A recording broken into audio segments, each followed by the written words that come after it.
A new season of Fanatec GT World Challenge Europe, powered by AWS Sprint Cup, kicks off this weekend at Brands Hatch. It is the 10th visit of the Sprint Championship to the Kent circuit, formerly the home of the British Grand Prix, and it's a track the drivers love. It's testing, it's undulating, make a mistake here and you know it's going to bite. It's another mega entry as well. Ferrari taking on McLaren, Audi, Lamborghini and Porsche and Aston Martin, and also Mercedes-AMG. And it's very hard indeed to predict which brand is going to come out on top come the end of the weekend. We've got the Pro Cup, the Gold Cup and the Silver Cup, all very competitive, all great battles set to take place within those three categories in 2 one-hour races around the Kent circuit with mandatory pit stops. Free practice, pre-qualifying and qualifying done to determine the 2 grids that we have for the 2 races today. And as ever in the championship, it's a stellar entry in terms of the driver lineup. Fanatec GT World Challenge Europe, part of the global calendar. There's racing in America, in Asia and in Australia as well. The European calendar began with the first endurance race at Paul Ricard. We've got sprint back-to-back at Brands Hatch and Misano before the CrowdStrike 24 Hours of Spa. Then it's Hockenheim, Nürburgring, Magny-Cours. Barcelona rounds out the sprint season, and then a new race of 6 hours duration in Jeddah to round out the European Championship year. And just to prove how global GT3 racing is, we've been busy in America this weekend with action from Sebring as well. In Pro, any category of driver can take part, and this is where you'll find really the factory drivers. You'll also find one half of the reigning championship pair, Mattia Drudi. Last year he won for Audi. This year he's with Aston Martin. 2024 is completely new for me with the Aston Martin Racing. We come to you and Nico as a new teammate. It's a new car as well for the team, for me, so it's quite a different challenge. We had already one race in Paul Ricard and we got some good data and experience with the car. Sprint format is always different. I mean, the car has to react different way. Races are shorter, so it's way more aggressive also the race. But I think we have a good package. We just need to get quickly in the rhythm hopefully this weekend in Brands Hatch, and then see where we are. Triple Sprint Cup champion Charles Weerts had a disappointing season by his high standards last year, but the BMW driver, once more with Dries van Thor, is looking to try to put 2024 back to his winning ways. I mean, yes, after winning 3 times the championship together with Dries, our expectations for the championships, of course, are to win it. We know competition is very, very high, and the level is very, very high also, of course. Brands Hatch is also a very tough track in general, so it's going to be challenging. But yeah, we are ready to kick off this championship and to do our best for the season.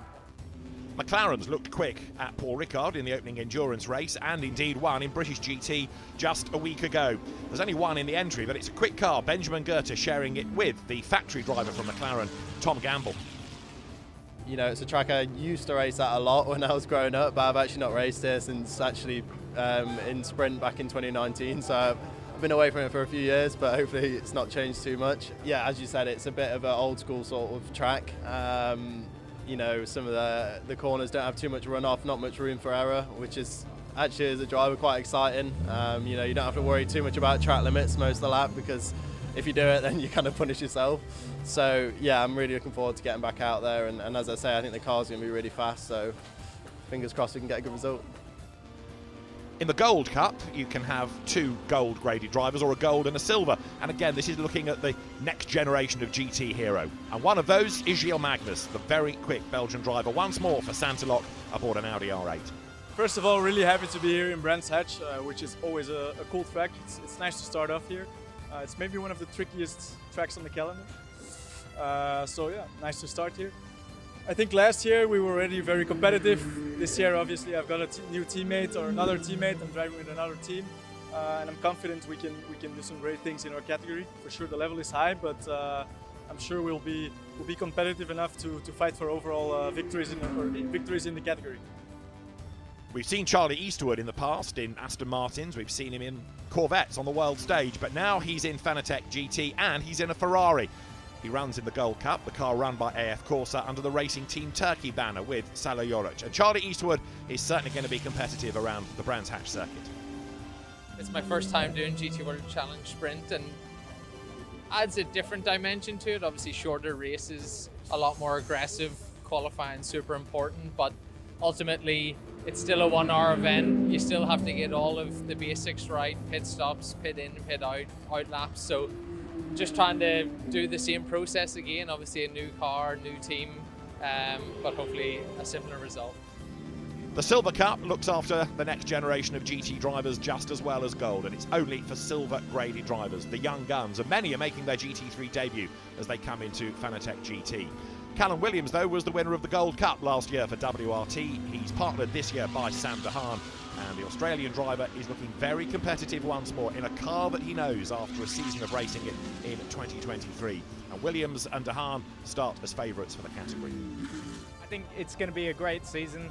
Really looking forward to racing this year with Sam. Amazing to be here at Brands Hatch. It's such an incredible circuit, really old style, quite challenging, quite narrow, but yeah, really look forward to it. And conditions overall are going to be quite variable this weekend.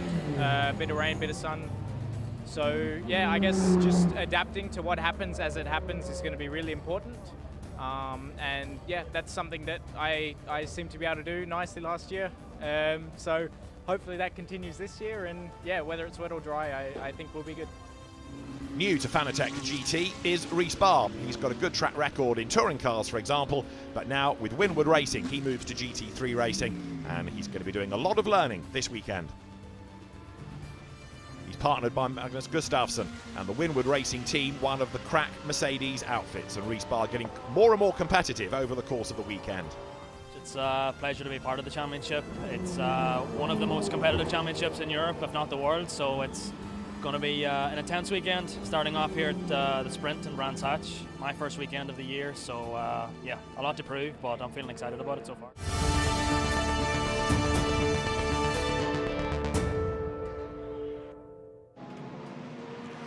The pit lane is open, the grid is starting to fill not only of cars but of people as well. And in the sunshine, we're just heading past around about 10:30 local time here at Brands Hatch, this opening Sprint Cup race, and it's going to be a real thriller, that is for sure. David Addison and John Watson trackside, looking forward to our first 60-minute blast of the season.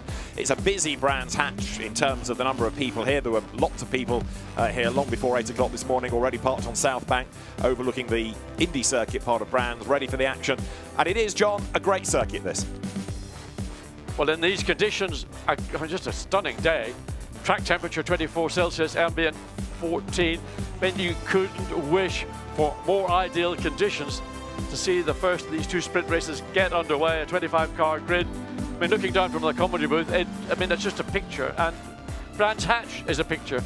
Now there is our map. The Tracer, as ever, is always trying to beat me. She's through 6, up through Dingledales, Sheen Curve, Stirlings, and I've just made it back through the start line. That's pole position. Well done, John. Pole it is. Pole position will be a British driver for this first race. Ben Green, who did an absolutely outstanding job yesterday, the first British driver to have a Brands Hatch sprint pole position, only the third Brit to have a sprint pole position in the history of the championship, and he will drive for Emil Frey Racing along with Konsta Lapalainen in one of the two Ferrari 296s. Mattia Drudi, the reigning champion, or half of that reigning championship winning team, because Ricardo Feller is elsewhere on the grid. He's going to be second, Mattia Drudi. And triple champions Dries van Thor and Charles Weerts will start third. So you can see the grid starting to take shape. The grid represented by Audi, by Aston Martin, Mercedes, AMG, Ferrari, Lamborghini, BMW and Porsche and McLaren, all there. So as ever, it's a fascinating cross-section of GT brands. Porsche yesterday, let's get this out of the way, was struggling, no question about it. 10 kilos were taken off the car under a balance of performance change before qualifying. Didn't seem to do a lot of difference, and another 10 taken off for race day. Hopefully that will make a difference. They actually did perform better in Q2 for the race that will be later on this afternoon. But in race one, I mean, I'm looking down at the grid and I'm thinking, well, why would, for example, the number 9 Boots and VDS, Max de Geertz, Jules Gounod, be on the 6th row of the grid? There are about 2 or 3 cars which one would normally assume would be at the very front of the grid that are out of position. Yeah. And of course, the difficulty we know from Brands Hatch from history is because the field is such a closely tight, packed field, racing and overtaking is difficult. So what progress is going to be made by Max Goetz and that number 9 Butson VDS Mercedes-Benz, we'll have to wait and see. The qualifying session's only 10 minutes long, so you really had to be on your toes and also make sure you weren't doing nasty things with track limits. And so if you were losing lap times within the 10 minutes, you didn't have much time to fight back. Antonio Rankin is down on the grid talking to some of the drivers for us, including Cesar Gazzo. Cesar, your teammate Aurelian has won here before, but it's a very competitive category. You've got some fast cars behind you. How are you fancying your chances? Yeah, he put the car second in silver, so it's not too bad. We both learned the car, the team learned the car, so we have still a lot of work to do. But it's like a good start of the sprint season, so we will see after the race. And we need to be focused also on the race too. So let's see. It's really a competitive weekend, and it will be a really competitive season. So we will see what can happen. Well, best of luck. Thank you. Yeah, thank you. Now, of course, it's very difficult around here to make progress if you have had a bad qualifying. The exception being Matteo Drudi and Riccardo Fella last year. They won from 7th in the Audi, but normally lower than 3rd has been about the limit. They bucked the trend last season. So a lot of the drama is going to happen on the first lap, that's for sure. And also in the pit stops, of course, where because the nature of the Sprint Cup regulations are that the pit stops can be, if you like, a natural one, as quick as you can, then that's where you can gain places, but it's staying in that leading group. A bulletin has been issued to the teams as well to say that if the safety car is on track or a full course yellow is in operation when the pit window is scheduled to open, and that's between 25 and 35 minutes, the pit window will be delayed. So if we are under a yellow flag period, the pit window will be put back. But the pit window is all part and parcel of being able to jump the car ahead of you these days. Yes, I mean, unfortunately, to see overtaking done in a pit lane through a pit stop is not what we come to see. We want to see this action on track. But we know that the field is such a tightly compacted field in terms of the grid positions and times. And the circuit is not a narrow circuit. The perception of it is that everything is very close to the side of the racetrack. It's an old school circuit. And I tell you what, I love coming to Brands because it's what I consider to be a real, I'm getting the hairs in the back of my neck standing because I think about racing here and what it must be like right now in 15 minutes to see these cars head off for their first flying lap. Hopefully, the run up into Paddock Bend will be trouble-free. Sports car heaven this weekend, not only the 2 Fanatec GT races, but also classic sports cars, racing, supercar displays, off-track. So if you're a GT or sports car or supercar fan, it's the right place to be. There you can see with the Rover Motor Oil pole position board overall, pole to Ben Green. As I say, he did that outstanding job yesterday. The silver pole went to Callum Williams and Sam DeHaan yesterday. Callum Williams did the time for this race, but Sam DeHaan, new to WRT, is with Antonia. Sam, you're starting first in your class. What a great way to start the season. Yeah, no, I think we had a really good day yesterday. It was a long day, but we learned a lot about the car. I think where we ended up setup-wise was pretty good. Callum had a really good run in quali. Quali 2 was a little bit more tricky for us with traffic, but no, I think overall, I think should be a really good day for us. Well, we've just spoken to your competitors a little bit further down the grid. Brands is a really challenging circuit. What are you going to do to make sure they stay behind you? Well, I mean, from what we've seen in the past, the first lap here is the only real opportunity you have to overtake. So as long as you can hold position for the first lap, it's pretty hard to do anything after that. So our plan is just to keep our eyes forward, stay out of trouble as well in the first lap, which is easier said than done, but fingers crossed for a good race. Absolutely, fingers crossed. Thank you. Sam DeHaan, part of former racer Phil Glue's management stable these days. We saw him in the Endurance Cup round at Paul Ricard. There, another intriguing entry for Racing Team Turkey. It's an AF Corsa run car for Salo Yorosh and Charlie Eastwood. And it's going to be Charlie that will go first in this race. But again, switching brands. We've seen him in Astons, Corvettes, now Ferrari for the former single-seater racer. Certainly the Ferrari has been very competitive basically throughout the weekend. And we got a Ferrari on pole position, and we got Ferraris all the way through the field. So Charlie Eastwood, looking forward to seeing Charlie behind the wheel of a Ferrari. It's the first time, I think, certainly in this category, that we've seen him behind the wheel of one of those Maranello beasts. And it's so laid back, Charlie Eastwood. Just throw them the keys of a car. He gets in and just delivers for the team. And he and Salo Yorosh have made a very good partnership, whether it's been in GT cars or prototypes of late. And Salo Yorosh as well has got better and better and better season after season after season. So looking down on the grid, that's going to be cleared shortly. Of course, just the one remaining engineer to fire up the engine at the 1 minute board. It's a rolling start, of course. And so once the grid is clear, engines will fire and after the formation lap, then we will be in business.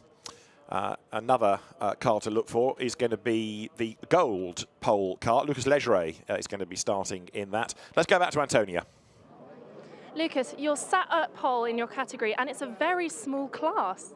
Yeah, small but competitive. So for sure, it's no means to take it easy. Full focus on the race, because I think it's going to be harder than we think. And let's do a clean race and see where we end up. Are you feeling threatened by the cars behind you? We'll see. We'll see. Honestly, no comment for now, because I feel confident in the car. I feel confident we can achieve a good result. So for sure, I don't want to brag, but let's see where we end up. And I think it's going to be good if everything goes in our direction. Of course. Thank you very much. Best of luck. We've had outright winners of the races here from Silver Cup in the past. Lucas Legere, the very, very tall French driver, shares with Simon Gachet. They're running gold. There you can see the pole position gold board behind the CSA Racing Audi, the team run by Alpha Rougier, who himself is no mean racing driver, but now turning to team management instead. Yes, they're quite handily placed on the grid. They're on the 4th row of the grid, so they're in that lead group going off on the opening lap. So hopefully they will clear anything that may arise. Normally it comes from 4th row backward, where everybody concertinas. It's the usual motorway story. Everybody concertinas going into either Paddock Bend or up into Druids. But 4th row of the grid, you're just about the bit of the racetrack that you might escape any potential mayhem. Hopefully we're not going to see any. That's the car that Christopher Hauser shares with Lorenzo Ferrari, and the hugely experienced Christopher Hauser will go first. It's still good to see the Audis on the grid, and they're still competitive. We may not have Audi Sport having the same commitment to motorsport as it did before, but there are still Audi Sport drivers being paid by the company. There are teams wanting to run Audis because they've got the car, they've got the parts, they've got the knowledge, and the car is competitive. And so the likes of Ricardo Feller and Christopher Hauser still being dropped into the Attempto Racing Audis, and that's good news. Christopher Hauser had an off coming out of Sheen Curve that ended at Stirling's yesterday. He wasn't the only one to do that. Valentino Rossi was off the road in the free practice session. But Christopher Hauser, who can probably drive Audis with his eyes closed, he's so experienced in them now, and will be a man to watch, I suspect, in the course of the next stint. Let's go to the grid again. Second on the grid, Mathieu Drudi and Nicolas Bart. Guys, looking ahead, you've got a clear track, but starting P2. Will elbows be out? Well, it's not easy. P2 actually for sure was a really good qualifying, but starting from P2, it's I would say is one of the most difficult places where to start. But anyway, it's good to have a clear track in front of me. I'll try to have a good start, trying hopefully to go around the outside in turn 1. That could work. Sometimes it worked. And see, I think we have a fast car, good race pace, so I'm quite confident for the race. And of course, we know overtaking is quite difficult here. So in the second half of the race, what's your strategy going to be? Yeah, I just put all the pressure on his shoulder, and I hope to be P1 at the pit stop, and then just do my race in the clean air. No, joke aside, yeah, we'll see. We know it's difficult to overtake here. We'll do our best and pray for a good pit stop. Of course, peaking the pressure on will be absolutely essential. Thanks, guys. David, just interesting, Matteo Drudi's thoughts about starting on the left-hand side of the racetrack, up the hill into right-hand Paddock Hill Bend. In the good old days, when you had a standing start, that was the best position, because pole position, you can see the camber on the pitch straight. If you were starting on the right-hand side facing up into turn 1, difficult to get traction off the line, but because it's a rolling start, the pole position on the right-hand side, then you don't have that disadvantage. So that's the reason Matteo Drudi was explaining why being on the outside is not quite such a great deal. Maybe being directly behind pole sitter would have been better off. Possibly so. There wasn't much to choose between the top two, just 16 thousandths between Ben Green and Matteo Drudi in that qualifying session. And Ben Green, I think we really ought to hear from, don't you? Because he did an outstanding job yesterday, and Antonio is working wonders on the grid. He's managed to get to the pole position driver. So Ben Green will start on pole. Ben, starting from P1 in front of everyone else on the grid, what a way to start the season. Yeah, it's the best place to be. You know, it's where I wanted to be. I felt like it was possible. So now we've done the hard work. We've got another half of the job to do. And yeah, sights going forwards, absolutely.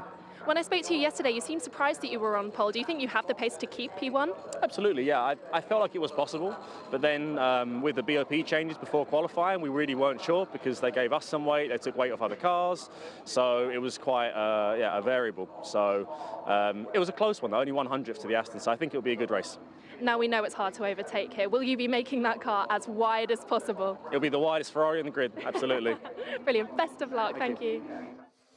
Elbows out from Ben Green, not to make progress, but to keep everybody else at bay. And there, the car that Mauro Engel shares with Lucas Auer, that is going to start from 5th on the grid, but I still reckon that's going to be one to make progress because, and John made this point earlier on, a couple of 3 cars are out of position, partly by being further back on the grid than you might anticipate, others further forward than you might anticipate, but it really is going to be a fascinating race, this. I'm tempted to suggest it won't be a grid order style race just because of those cars that we know have got to make some progress. Well, I mean, Mauro Engel, we know a great race driver, but he's not a kind of race driver I would anticipate up into turn 1, sticking the nose of the Mercedes up the inside of whoever is nearest to him, and elbows out and forcing his way through. He's much more of a driver who's measured in his thinking and basically how he races a race car. That car has got pace. We saw that in qualifying too when Lucas Auer put it on pole position. Nevertheless, it's about basically on that opening lap just making sure you don't lose positions on the run up into Paddock Hill Bend. Being on the inside, you have the advantage. If anybody is brave enough to swoop around the outside and they cut across you, well, actually, rather than having contact, you just maybe breathe the motor momentarily because you will then regain that advantage up the hill and be on the inside coming into Druids Bend. Still think this could be a winning car. Triple champions in Sprint Cup, Dries Van Thor and Charles Weerts. Dries starts, and Charles Weerts will take over. We know that the BMW is a year on in its development with WRT, and they're a car in its first year. This new Aston Martin Vantage with the 007 numbering, number 7 it really is, for Mathieu Drudy and Nicolas Bart, whose father, Jean-Michel Bart, is the man behind ComTube, switching from Audi to Aston Martin for this year, both in terms of GT3 and GT4 machinery.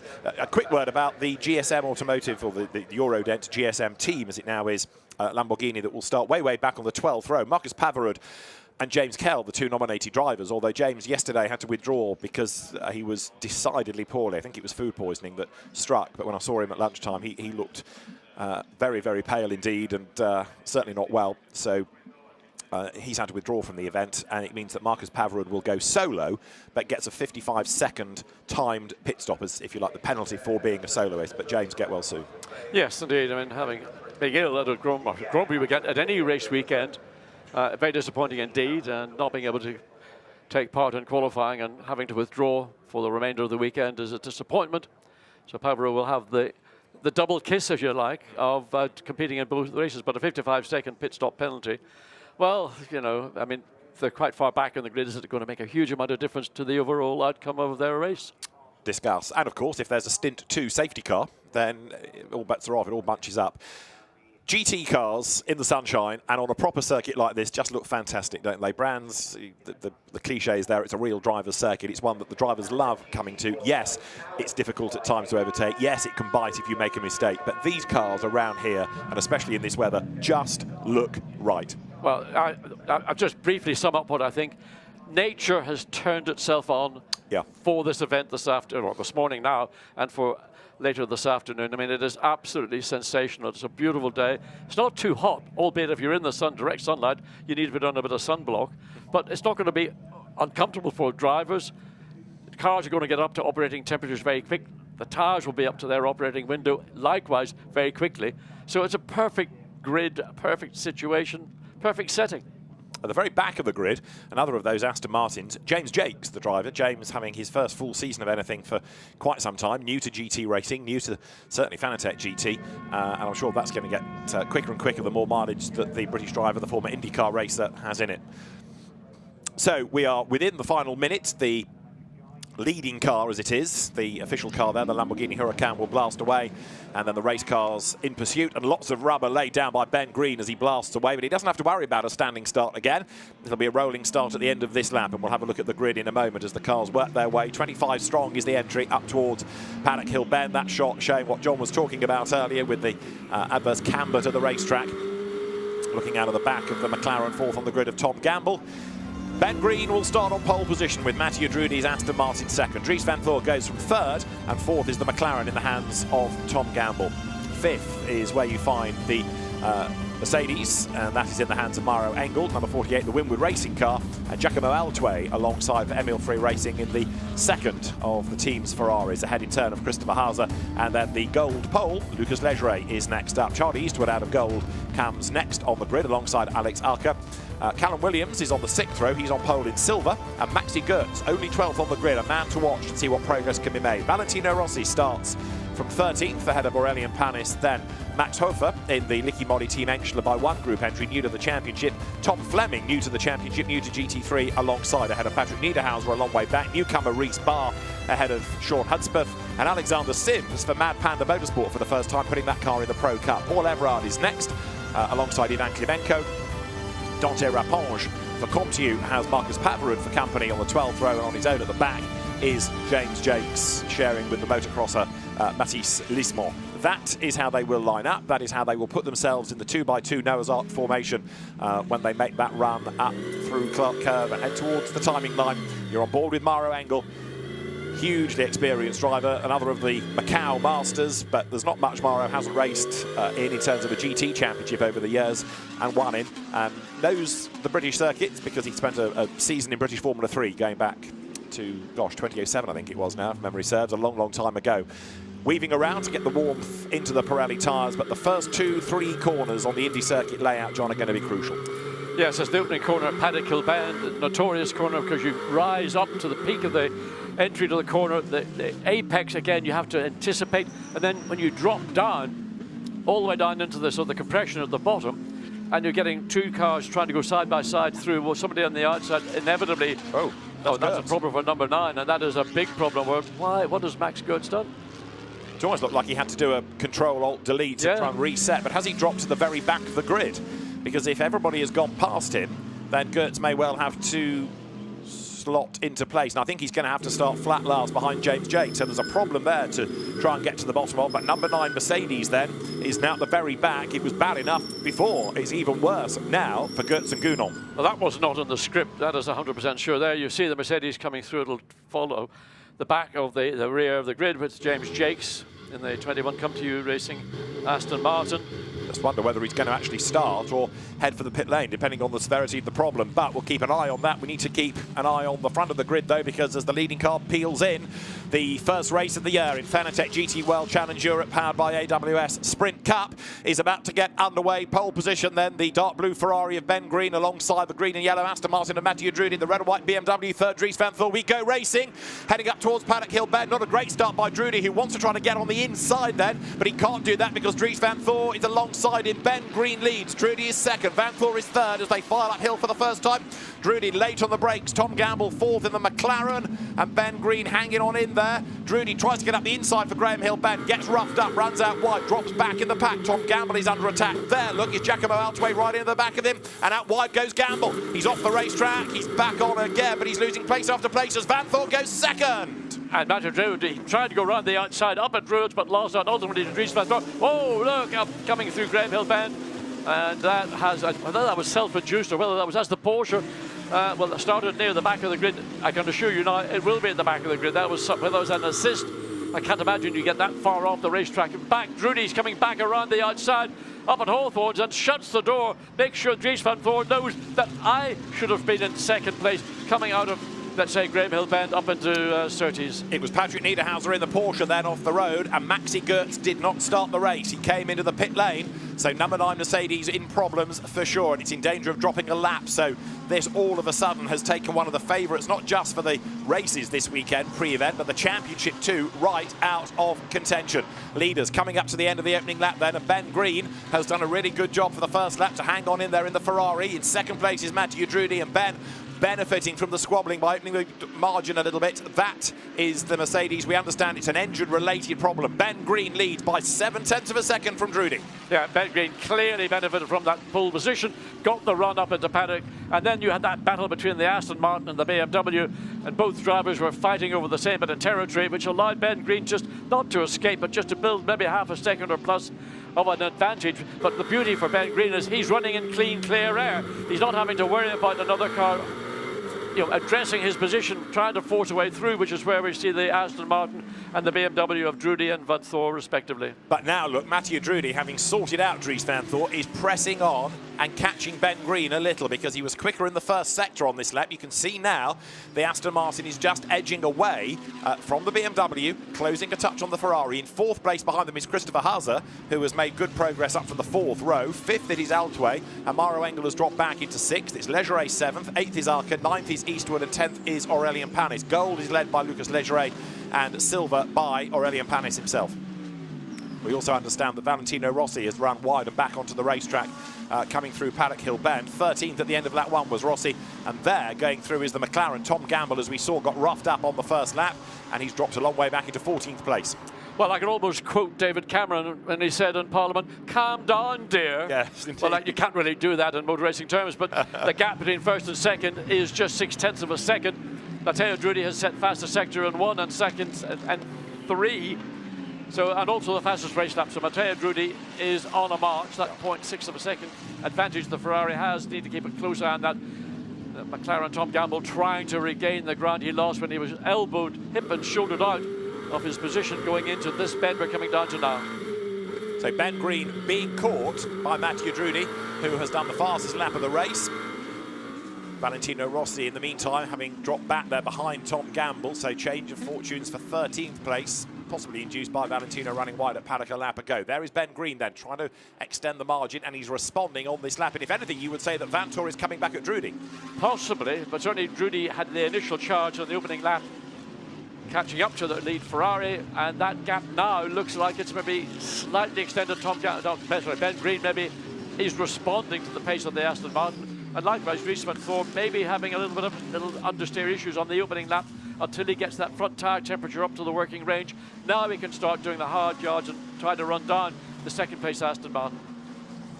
So out of Stirling's they come. This is lap 3. It is not a number of laps, this race, of course. It's time. It's 60 minutes. It's silver. Boots and VDS honour is being upheld because number 10, Mercedes leads there. Number 9, not in the race. Still in the pit lane, and it's been there for over 4 minutes now with this engine-related drama. Green to Drudy has gone up. 1 second now. Potential pass coming up. Max Hoffer under threat from Tom Gamble. Hoffer shut the door. Now that Gamble has made that overtake up into Paddock Hill Bend. So clearly the McLaren running more quickly than the Audi, and it was just more a matter of if than when. There's the start. Great start from Ben Green, but look on the right-hand side, getting closer, closer, closer. On the inside line, up into Paddock Hill Bend. Dries Van Thor gets the job done, he thinks. But look, the Aston Martin hangs in and manages to get marginally ahead. But then the BMW's right up the rear of the Ferrari. This is where we see Matteo Drudy being forced, unintentionally so, by Ben Green wide. Again, gives Dries Van Thor the opportunity. Here's the view from on board of the 48, Maro Engel. So whether there was serious contact, but watch what happens into the corner. Drudy on the very outside, and the Ferrari not really giving it. Dries Van Thor got a major advantage down the hill into Graham Hill Bend, gets that second place. There's the contact on the back of the McLaren, and I'm not sure that might have been the 69 Ferrari that tagged it. I just need to see that again. So Tom Gamble went all the way off. Nearly went into Brighton. He was that far off the racetrack. So there it is. Well, I mean, okay, went to Eastbourne anyway. And that puts the car, after all the hard work in qualifying, way, way down the order, and Garage 59 will be unimpressed. And there was Niederhauser. That looked to me as if there was contact, because the speed the car went off, that didn't look like a mistake. I mean, Niederhauser is a quality guy, and I don't think he would have made a sort of that kind of error. Look at Dries Van Thor right now back onto the tail of the Aston Martin. The gap first to second is now 1.5 seconds. That's the pace of, we're saying, Ben Green in the Ferrari, and has the Aston Martin is now the last lap was 124.8, and almost identical times to that of Dries Van Thor, who has got the BMW in that operating window. And Dries Van Thor, head down, always a formidable competitor. And Charles Weerts looks on, knowing that when he's in the car, it's going to be an important stint, because if Van Thor can get himself up past Drudy and then go after Ben Green, a win from the second row of the grid could be on the cards here. Behind them, Haase is still 4th and Altway 5th, Engel 6th, Leggeret leading his class 7th from Arca, Eastwood, and 10th, another class leader, Aurélien Panis. Good little battle going on there. Look, Audi versus Ferrari, diving down towards Westfield, and that is Ivan Klimenko, keeping Sean Hudspeth at bay for 17th overall, and they're both in the Silver Cup. In fact, they're arguing for 4th in silver, as there, Rhys Barr makes his move and goes ahead of Paul Everard. That was a good pass. He got into position in Dingledale and got up alongside just at the point of entry into Sheen and made them. That was a good pass. That's an ideal opportunity. Doing it, that's not easy. So the battle now, first to second, the gap has gone up to 1.9 seconds, but the gap second to third, less than 3:10. Well, you can see what it is. It's barely 3-4 car lengths. Yeah, the Aston Martin, of course, a new car for this year. The BMW has got more years of development in it, and Vanthoor a lap ago did the absolute best within this first sector of the racetrack. The gap between first and second is up to 1.9. Ben Green making hay here, getting away from the battle pack for second. Drudy versus Vanthoor as they go on to the Grand Prix loop once more. And Vanthoor making that very, very tight entry into Surtees, trying to get up alongside the Aston Martin. Might lose out momentarily on the exit because the Aston would have been on the better line for better exit speed, but closes up again under braking and turning into Hawthorns. Just don't run off that curb. Here, another corner that yesterday provided a few amusing moments for us in the commentary booth, but get your wheels on the grass. Torrential rain here on Friday. The grass is drying out, but still a place you want to stay away from. Now, Vanthoor has been ahead briefly, but he's looking ever so menacing now. And Drudy is going to have to work hard, and look, he's hanging it out over the curb. The pressure is on as Vanthoor goes to the outside line. That is Nicholas Bart looking on. The outside line into Clark Curve surely ain't going to work, but now Vanthoor wants that switch back. Is there a gap? Is there a gap? Is there a gap? Yes, yes, yes! Side by side coming over the timing line, and he's got the job done well before Paddock Hill Bend. Great move. I mean, a classic overtake. All started on the exit of Stirling's, and he started to do the workover coming into Clearways and Clark, and then the switch back. The BMW was clearly quicker on the exit, we could see that, and that was an easy overtake in relative terms. Matteo Drudy was sort of hung out to dry because his exit out of Clark Curve just didn't have the pace of the BMW, and he's had to concede. And now the focus for Dries Vanthoor is, how can I run down that 2.8 second gap between myself, Ben Green in the lead Ferrari. Ben Green's had the drive of a weekend, nobody around him, lovely sunny day, he's just enjoying himself. 2.8 seconds, though, is a lot to claw back, isn't it? And bear in mind that we're working our way through this first stint. Now, further back in the queue, Tom Gamble is trying to recover from that lost ground earlier on, but the McLaren chases after number 30 of Callum Williams, so that puts Tom Gamble 12th, and he is picking his way back up the order. Patrick Niederhauser, after his big grassy moment, had to catch up again, first of all, but he's now got past James Jakes. And this is the the silver class battle. Aurelian Panis ahead of Callum Williams. Right, let's find out about Maxi Goetz. Antonia's tracked him down. Such a shame. Can you just talk us through what happened? Yeah, we felt already an issue yesterday. It was coming up and down, and what was working and not working. And now in the formation lab, I could feel there's something wrong. Then we tried the formation lab, but for me, it was no make sense to continue. Just didn't feel power. Didn't have enough power, and we decided to stop to check really what's going on, because I don't want to destroy the car, the engine. But there's a mechanically technical issue, but we don't know yet. So let's hope for the second race we can go in. Of course, commiserations. So big question mark, but you don't expect that in what are normally bulletproof turnkey Mercedes AMGs. The problem yesterday, as you heard Maxi Goetz saying, but okay, until they know what the problem is, they don't even know if they'll be out for race 2. Well, they've got a little bit of time to look at it. Just watching this race, I've been following it on timing and scoring. Tom Gamble in the McLaren, remember, he was pushed off the track coming through Graham Hill Bend. He is on a train of 4 cars. I think he's the quickest of those 4 cars, but because those 4 cars are all running more or less nose to tail, and he's running directly behind Williams in the 30 BMW, he can't find his own natural pace. His pace is being dictated to by the BMW ahead, then Aurelian Panis in the Mercedes, and Charlie Eastwood leading that group of 4 cars in the Ferrari. The incident on the first lap involving Tom Gamble also involved Giacomo Altway, we understand, and it's under investigation. So that's going to be looked at, as there you see Callum Williams coming now out of Stirling's. So the BMW from WRT looking good in class, as in the Pro Cup. So does 32 of Dries Vanthoor, which is chasing Ben Green. But actually the gap's gone up, would you believe, from 2.8 to 3 seconds. And Ben Green remains in charge. 12 minutes of the race just about done.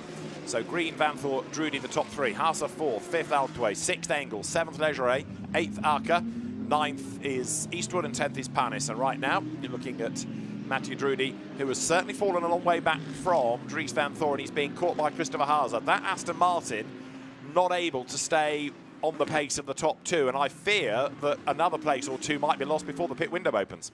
Well, we've got, what, another sort of 17 or so, 16 minutes before the pit window will open. Matej Drudi, he is losing time. He's losing time every lap to Van Thor. Christopher Haas is just under a second behind. Catching will be one thing. My issue will be, has the Audi got enough gas in the tank to find its way past the Aston Martin? Clearly Haas has, but it's just a question of whether both cars can respond accordingly. At the back of this train, Maro Engel, you've just seen on that graphic, he is the fastest driver on the entry to the Druids hairpin, and Engel has caught up to Altway. Now again, a little bit like John was talking about Tom Gamble, now Engel's pace being dictated by the traffic ahead. Legere versus Arca, the next battle, and Williams there keeping Gamble at bay. It's for 11th place overall. Let's hear. So we now have 3 warnings in T3. No risk T3. No risk T3. Can't have any more. No risk. Doing you because I don't think I've done it 3 times. We'll have a look. Now T3. No risk at all. No risk at all. T3 is Graham Hill Bend. And that is Engel, who's been off the road at Paddock. So Maro Engel has run wide. You can see all the gravel all over the tyres. Suddenly he's been caught by Legere. So Maro Engel making a small mistake at Paddock Hill Bend. Totally unexpected in my view. I don't know what he did wrong. We'd like to see maybe a bit more of that.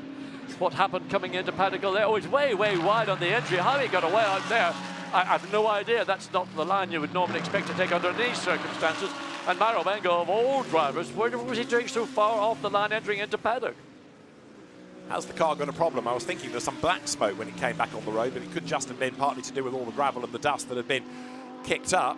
Just quickly to go back to that track limit conversation you were hearing about. So turn 3 is the exit of Graham Hill Bend. That's where these track limit warnings are being racked up by Callum Williams.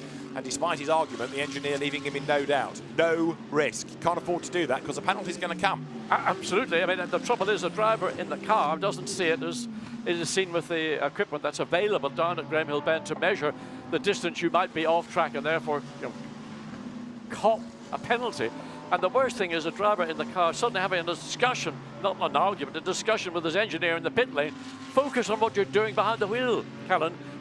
You've been warned 3 times. Just get it sorted out, but don't have an argument with the pit lane. So Tom Gamble goes over the line, but not now able to make a move against Callum Williams. The lead gap's coming down a little bit. I mentioned it was at 3 seconds. It's now down to 2.7. Dries Van Thor with a clear road ahead of him, chipping away rather than hacking into that gap to Ben Green. Drudi is hanging on to his 3rd place, although Christopher Hauser was close a couple of laps back. Drudi, I think, has been able to just stretch that to a comfortable margin. And further down the order, we've had a shuffle for 21st and 22nd with Niederhauser and Pavarud going ahead of Dante Rapponge. But here, look, Dries Van Thor continues to push on. He's 2.7 seconds back. He's wide at Hawthorne. I was going to say, we know how good WRT can be on pit stops, though. Yes, that may be the strength overall, but Dries Van Thor, I mean, he's just pushing absolutely to the limit of what the BMW is going to give him.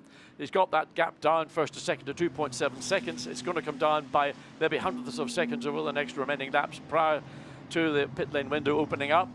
And then Charles Vetch will get in behind the wheel. Charles is looking for a really solid performance here this weekend. He's had a disappointment in Bathurst, another disappointment at Paul Ricard. But look at going back up to the exit of Sheen Curve. How much more can you run without getting off onto the grass? I mean, what an image. I mean, 4-wheel drift. When did we last see that? Laying black lines. Look at those black lines. That's right foot nailed to the firewall on the BMW. And he was on the edge here as well, wasn't he? Super Slow Joe, our cameraman at Stirling's, capturing these images and doing a great job. And you can see how much commitment is in this from Van Thor. I would ask, WRT, are you running traction control at all? Because those black lines, if you have traction control, ought not to be there. Perhaps Dries is trying to lay down the W on the road of WRT. Yves Weert's looking on approvingly, the man behind WRT. Right, the gap is down again, 2.6 seconds, so little by little by little. Dries Van Thor is closing on Ben Green. It's going to be fascinating to see how good Emil Frey will be on the pit stops. Let's eavesdrop on 32's radio. Okay, Dries, we're catching him. 7 laps, the pit stop window. 7 laps to the pit window then. But that doesn't mean that Dries Van Thor is coming in 7 laps. No, it doesn't. It just means that's the point at which the pit lane window will be open. and I was in the position of WRT, which thankfully I'm not, but I would keep Dries behind the wheel. He's doing an excellent job. Keep the pressure on the 14 Ferrari. We know that we're excellent in the pit lane. We don't know just how good the 14's team will be. It's an Emil Frey Racing entry there also. We know excellent. Back to Tom Gamble, still struggling to find a way past Callan Williams in another WRT. It looks, pulls out, tries to create a distraction to Callan Williams, but it's not working. To the timing line they come. Lead gap down again, 2.4 seconds now. Greta Vanthor in silver. Aurelian Panis ahead of Callan Williams, so they're number 10 Mercedes. The BMW is close behind. The margin between them is 0.444 of a second. And heading up towards Druids, of course, there, look, the Mercedes, Panis, slightly dictated to by the pace of the Ferrari of Charlie Eastwood ahead. And Callan Williams also being mindful of where the McLaren is, because he wants to keep that at bay. Engel being able to respond and get away from Lucas Legeret once more. There is Legeret, he leads gold. Don't forget, going into Surtees right now. Yeah, so I mean, Lucas Legeret's race is with his fellow competitors. What we saw Mauro Engel doing, still trying to get over the shock of seeing what he did, but he's able to regroup, pick up the pace, get his rhythm back again. But he's now 2.5 seconds behind Giacomo Altway in 5th place in the Emil Frey Racing Ferrari, and that's going to be a big gap to close down as we see top speeds at into Hawthorns. And Matteo Drudi in the Aston Martin is quick as that, I suspect, was done really early in the race on 181 kilometers per hour. That's the entry. Of course, then you've got the midsection corner and then on the exit. But it's a quick approach. You're doing about 240 kilometers per hour at the point where you want to bail out of the throttle, maybe a dab in the brakes, down a gear, and then enter into Hawthorns. But Ben Green still doing a very good job, and actually on the next lap has stretched the margin up by a couple of tenths of a second. In terms of outright pace, Tom Gamble, 246 kilometres an hour, matched by the man who's chasing Callan Williams and Valentino Rossi and Dries Vanthor. That's the fastest speed achieved on the racetrack. I mean, how close is this field of 25 cars in terms of output performance? I mean, that's really more about straight line performance. Okay, it's to some degree dictated by your speed out of Surtees corner, but basically it's all about just aerodynamics, horsepower, balance of performance. Underneath the bridge goes Dries Vanthor, who is quicker than the car he's chasing within the first sector by 4 thousandths of a second. So it really is incredibly tight between them. And last time around, it was the Ferrari fractionally the quicker in terms of the lap time, but I mean, small fraction. I mean, you're talking tenths of seconds here and there. I mean, just dropping a wheel off fractionally. Now, we had a marker bollard in in Sheen Curve yesterday. I don't know whether it got so beaten up it wasn't able to be recovered. I don't know whether the hospital nearby could have done something, but it was in a bad shape. I thought I'd just seen it sort of lying by the other side of the road, like it's been biffed out of the way completely. But what that does, without the bollard in the middle of Sheen Curve, is mean that people can use the apex, and that's another track limit observation. I think you're right, the bollard is actually on the outside of Sheen Curve. I just caught it there as we saw that head-on shot of the exit. But what that means, as I say, is that they've now, by clipping it out of the way, they've opened up the inside of that corner. But that's being looked at for track limits. So the more curve on the apex of turn 7 Sheen Curve you take, the more likely you are to get into difficulties. Turn 1 and turn 3, Paddock and Graham Hill Bend are the key spots. This is Alex Arca you're riding with, and he is currently in 8th place. That's Lucas Legeret ahead. Yes, 2 Audis nose to tail, but racing in different categories. So Lucas Legeret happy to be the lead Audi. In fact, he's not. Christopher Hauser is, but that's a pro car. So Lucas Legeret leading that gold category, and he's got Alex Arca in a pro car directly behind, as we see everybody now getting prepared. That's Ricardo Fella, who will take over from Alex Arca. And the pit window is about 4 minutes away. So is Arca going to be able to make a move? He's quick going down towards Hawthorns, drop downhill, then the road climbs again here into that right-hander, getting nearer and nearer and nearer to the traffic ahead. Lucas Legeret doesn't really need to be fighting for overall honours. It's the class position that he's focused on most of all. Drop out of Westfield, through Dingledale, up towards Sheen Curve. Again, might suggest that Alex Arca's natural lap time would be fractionally quicker than we're seeing right now, but it's the same old story every racetrack when you get so many cars bunched up. Again, Tom Gamble, who's been stuck behind Callan Williams in the BMW, has potentially got a quicker car per lap, but can't find a way around. Up towards the line they come then. So Lucas Legeret, 7th overall. and the Gold Cup leader. Have a look at the Ferrari there, just going through shot, the red Ferrari, because that is second in gold, Charlie Eastwood. And Gamble now is having a real pre-pit stop push, isn't he, to get himself up past Callum Williams, and he's going to have a go on the inside. Is he up towards Druids? Fades to the inside, Williams moves across and defends, but Tom Gamble now needs to somehow try to get the inside line for Graham Hill Bend. He's running out of options. Yeah, so it looked as if he was going to have a thought about moving up the inside, but the BMW was able to counter that. So again, how close can you get to the back of the BMW? Now he takes the wider entry into Surtees, makes the undercut on the exit with the BMW, but Callum Williams is controlling his exit, but look, the gap now almost the thickness of a cigarette paper. Can't get any closer without making contact, but it's on the wrong part of the racetrack unless he uses the top speed of the McLaren to good effect, but can't get it done. He needs the undercut, he needs the inside line up towards Westfield. There is a gap, but he's not really able to shove the nose of the McLaren in there against the BMW. Williams absolutely on the edge, so is Tom Gamble. Huge amount of energy being put into both cars now.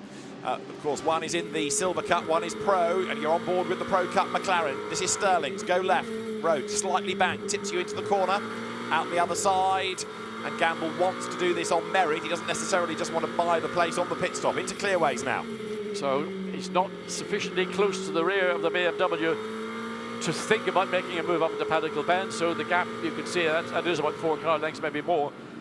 His best chance is trying to build a little bit of momentum here, get on the throttle a little bit earlier as we go back to our race leader, who's only got a 2.2 second advantage right now over Dries van Floor. Has been coming down, but Ben Green still leading the way. He has, of course, not been a winner. It's his first season in the Pro Cup, and Konsta Lapalainen has not been a race winner yet either. Now, in terms of race pace over the last 5 laps, this car quicker than the leader, this car being the BMW of Dries van Thor, and you can see how much quicker it has been of the class average. So on some laps by quite a margin, on other laps by a slightly smaller margin, but come what may, the BMW is the quickest car within the class. It's above the class average, and it is bringing down that gap 2.2 seconds. So Ben Green, the Brit, the quick Brit leads. We've had British winners of Sprint Cup races in the past. Michael Meadows, Stuart Leonard, Ricky Collard was the most recent one at Nürburgring for Aston Martin 2019. It's been a long period before and since, but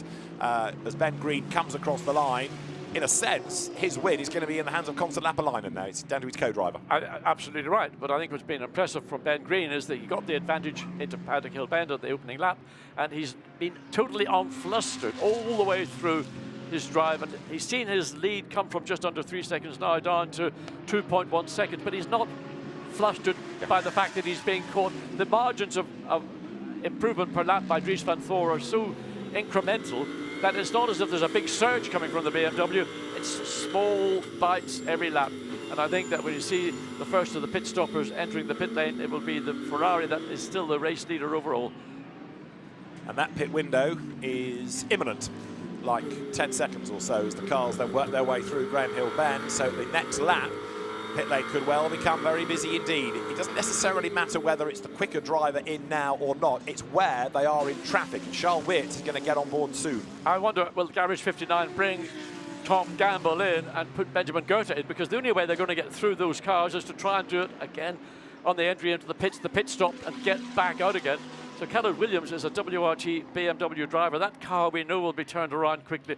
So that's the Gamble Garage 59 might be considering right now. Ben Green leader is in, and you can expect Dries van Thor in behind him. Now, is an Emil Frey Racing pit stop as good or better than a WRT pit stop? You're about to find out, and this is going to be critical. Now look, the gap when they came through last time, 2 seconds. Look what it is coming into the pit lane. Van Thor braking so much later than Green there. He's clawed back most of the time on that alone. Yes, I mean, this is part of the skill of understanding how you do your pit stop strategy. So Dries van Thor out. Charles Weerts gets in, waiting to see where the Ferrari is. We're fractionally, maybe a couple of seconds ahead of the BMW in that pit stop, so Konsta Lapalainen is in behind the wheel, but you have to imagine, and is that a problem? Who's standing by the driver's door? There is our race leader, by the way, Matteo Drudi. The Ferrari is rolling. Oh, BMW have got it done. They've got the lead, so there you go. On the pit stops, the BMW jumps ahead after all of Ben Green's work. Charles Weerts comes out ahead, and a fantastic effort. Matthew Drudi leads on the road, but there, number 32, BMW now. Charles Weerts, 41.7 seconds, 43.6 for Emil Frey Racing. I asked the question before the pit stop, is it as good as WRT? No, it isn't. Look at that for a pit lane change. Speed limit, speed limit. Let's go, we jumped him. Charles Weerts, new race leader. Yes, it's been a great job by WRT, and just about within what might be seen as a safe release. Another couple of tenths of seconds that would be maybe deemed unsafe, and that would have been a penalty to the WRT team. But that is the margin these people are now working to.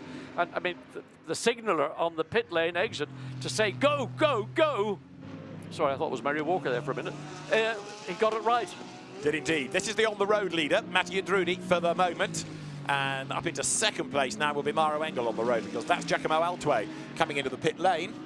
And we'll see whether Konsta Lapalainen can do anything about the BMW needing to try to respond. So there's going to be a real jumble of the order for the next few laps whilst these pit stops all cycle through.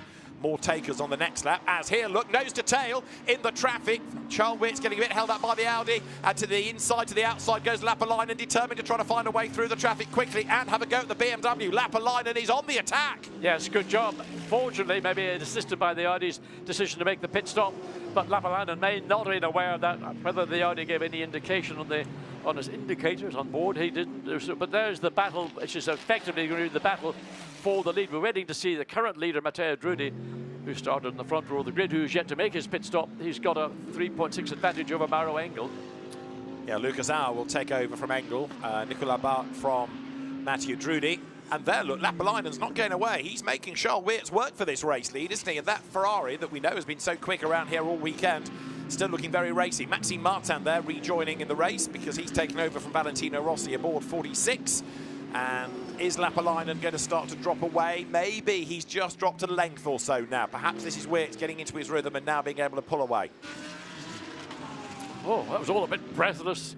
So there are, in effect, when all the pit stops have been carried out, our race leader in second place, Maro Engel, into the pit lane now. You see the Mercedes making its way down.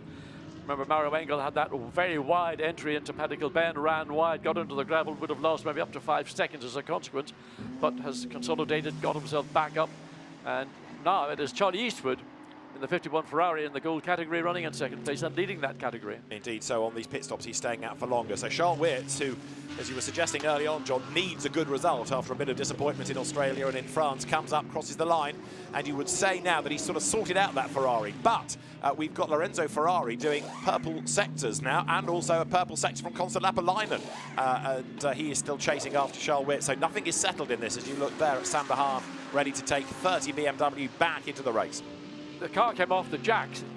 Normally that's a WRT pit stop. The car would have been rolling, but it just momentarily didn't. So the car is now just literally leaving the pit lane. So I don't know whether there was an issue from the point when the car came off the jacks to the point it got to exit the pit lane. Through goes the McLaren. Benjamin Goethe has taken over that. So we've had nearly all the pit stops and we've had a drama there. Somebody's been off the road at Paddock and demolished the corner marker at Druids. We'll try and work out who that is, but certainly dramas at Paddock Hill Bend. Yes, let's have a look and see who is it. Oh, on the outside. Oh, that must be Fella.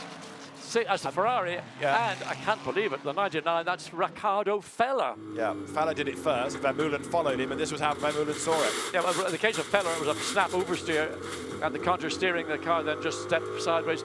I don't understand why the Ferrari, whether it was a sympathy or just he felt that was the best escape route, maybe in the event of a car getting sideways across the track. Right, Drudi is in. There he is. Look to give way to Nicolas Bart. There's a yellow flag out in sector 1.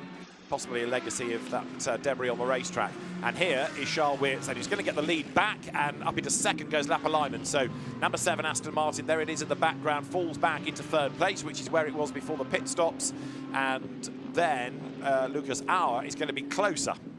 Interestingly, lead in second place, 2 Irish drivers, one from the north, one from the south. Eastwood don't often see that in a race. No, it's true. Charlie Eastwood ahead of Reece Barr. I hate to ruin this by saying that's because they get to stop. Don't say it. But you're right. You're right. For the moment they are. Charlie Eastwood ahead of Reece Barr, but they've yet to make their mandatory stops. In fact, they're the only 2 cars, 51 Ferrari, 57 Mercedes, there they are, have yet to serve the mandatory stops. That's the race leader then, Charles Weerts, and Konsta Lapalainen, 0.8 of a second behind, but Weerts has now done the fastest lap of the race. So that lap is a 1:24.083, and there is that battle for the lead, and the gap hasn't slightly reduced. It's difficult to see on that shot as they come out of Hawthorns. the gap on, it was 0.8 of a second when they came across start-finish line to go on. This is the 22nd lap that they're presently on. So I think the Ferrari is coming back, and Weerts is going to struggle, possibly, this run of two cars further up the road. For him to clear those cars, he's got to choose the part of the racetrack where his benefits or advantages will outweigh those of the cars that he's chasing. One of the Mercedes drops in, so that's eased that situation for Charles Weerts. So he's got an Aston Martin directly ahead, and that will be the big hope that Lapalainen will have, that it might forestall the pace of the BMW, but then Ferrari will have to deal with the same issue. So Lapalainen on that lap did a 24.3 and Weerts did a 24.6. So the gap is down slightly, and it is down to 0.596 of a second. So this is still game on. Lapalainen is going to have to work incredibly hard to win this race, but win it he still could. Well, ultimately, I think it's going to be a race about who manages the traffic the best. Now, these two cars directly ahead of, everybody, in fact, has made a pit stop, so they're having their own little battle, but they're at the tail of the field. Investigations cars, 99, 90, 46, speeding in the pit lane. 46 is Valentino Rossi's car. 99 is the Arca Feller car. And that's Mad Panda's the other one. Yeah, it is. Alexander Sims and Ezequiel Perez Compang. What we don't know is whether it was pit in or pit out. Right, let's have another eavesdrop. 32. Copy, eyes forward, let's do what we can, eyes forward. Warning for track limits going to Charles Weerts. So he's got the message and responds. And he also now knows that there's traffic up the road. Ricardo Feller has done an absolute best first sector. Great pit stop from WRT. Good first stint by Dries van Voor too. He's with Antonia.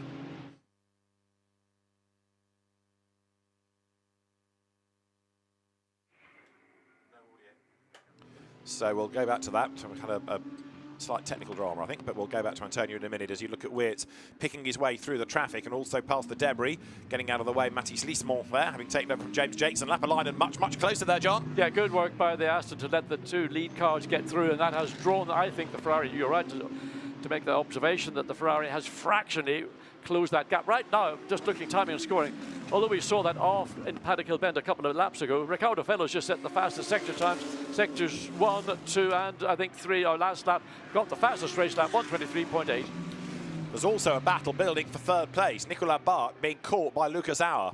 So that gap between third and fourth is about 11 tenths of a second. That is the lapped Aston of Mathis Lismont. So we've got the lead battle going on.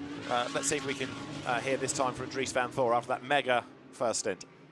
Okay, Dries, let's try that again. You had an incredible first stint there and left the car in P1. Yeah, I mean, it was a funny first beginning of the stint. The pressure was a bit low, so I needed a couple of laps to get them up to the right pressures. But as soon as I was there, then the car was feeling quite nice. So yeah, I was trying to hunt down the Ferrari there fast, but I tried to be as consistent as possible to get the gap as close as possible. And then on the in-lap, I had a good in-lap, and then he was quite slow on the entry of the pit lane, to be honest. So I gained quite a lot of time there. And yeah, the boys, again, big credits as well to the team, because they, again, did a fantastic pit stop. We got them in the pit lane, so it's also a big thanks to them. Well, let's hope we're seeing you on the top step of that podium later. Thank you. Well, right now, 5-second time penalty to car 69 for causing a collision with car 159 in turn 3 during the first lap. Right, that's 69 Thierry Vermeulen. It was Giacomo Altway at the time, but a 5-second time penalty being added. Will be added to the final racing time. Just a small thing, but look at the right front of the intake, or the left front of the intake. Oh, it's gone. There was a bit of maybe paper or a bit of plastic, I don't know what, was covering up what might have been the air intake to the left front brake. That's just disappeared under braking into Druid, so delete, delete, delete. And there, look, the marker board that was demolished at paddock up to Druids has been caught by Nicolas Bart's Aston. That's going to do a power of no good to the cooling of the Aston Martin, look, because it's effectively choking it off. It's like wearing a face mask now. You can't really breathe through the front of the car. So the pace is ebbing away from the Aston, and you can see how much closer Lucas Auer is getting. Well, that's never a good thing. I mean, virtually all the air intakes, that's not just to the engine, but to the cooling and the brakes as well. So that's... Oh, that's what's happened on the exit of Stirling's. We thought it was jumping up into Druid. It's happened on the exit of Stirling's. That's why he's carrying around chunks of polystyrene in the front of the car. Is he coming in? I think he thought about it. He certainly backed off and allowed the Mercedes to go through, and maybe he just missed the pit lane entry. Or the dials have suddenly gone off the clock because that car has kind of gone into limp home mode, and I rather fear that the car has overheated to the degree now that Nicolas Bart is just going to have to limp round. But you're right, that would have been the ideal time to come into the pit lane. So that puts Lucas Auer up into 3rd place. I'll tell you what, MSV, who run Brands Hatch, are going to look at their bank accounts and think, where is all our polystyrene corner markers? Where have they gone? Well, there they are. Some is pulling off. That's sad. That is really sad. And that surely is overheating. It's all gone. So the pace of the Aston Martin, I'm afraid to say, is out of the race now. And so we've lost Mathieu Drudy and Nicolas Bart, as the order is Wirtz, Lapalainen and Lucas Auer. And with that car parked at Druids, a yellow flag is being shown. There are lots of grass in the front of Lorenzo Ferrari's Audi. But a real shame for the Aston, with that, I'm assuming it's overheating, having had good pace in Mathieu Drudy's hands early on. Well, I tell you, I think polystyrene will fill up your radiator intakes. Ferrari's Audi, again, you've got the grass. These cars are so temperature sensitive that anything getting into that air intake is not good for the engine temperatures, the oil temperatures, arguably maybe into the air intakes for the brakes. But look at the polystyrene on the exit of Stirling's. It's almost like Christmas has arrived and it's snowing. That's right. So there, Lorenzo Ferrari coming through under attack from Thierry Vermeulen, who's got this Damocletian penalty to be added on at the end of the race. And then Ricardo Feller is behind. So this is at the moment, 4th place in the Pro Cut, because they all gain now with the demise of number 7 Aston Martin, which is stopped up at this next corner heading up the hill. That's where I assume the polystyrene had come from, but there's even more of it as we've been witnessing out of Stirling's. There's going to be much sweeping of the circuit before the next support race here. But will we see a full course yellow to get that Aston Martin? It's not in a dangerous position, but it's not in a position you want to leave it in the event of an occurrence up into Druids. So there's a yellow flag in that sector 1.